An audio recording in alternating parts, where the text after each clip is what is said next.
నిన్న పుట్టిన మేకపిల్ల ఇంత గాలివాన నా జీవితంలో చూడలేదు అందట. నిన్నగాక మొన్న పీసీసీ అధ్యక్షురాలిగా నియమితులైన షర్మిల అప్పుడే ఆంధ్రాలో అభివృద్ధి గురించి బోలెడు విమర్శలు చేస్తున్నారు. ఏపీలో అభివృద్ధి భూతద్దం పెట్టి వెతికినా కనిపించడం లేదన్నారు.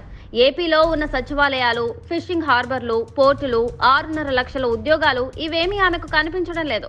అంతేకాదు, వైఎస్ కుటుంబాన్ని మట్టు పెట్టాలని చూసిన కాంగ్రెస్ పంచన చేరి ఆమె నోటికొచ్చినట్లు మాట్లాడుతూ తన మైలేజీ పెంచుకునే క్రమంలో వాస్తవాలను మారుస్తున్నారు.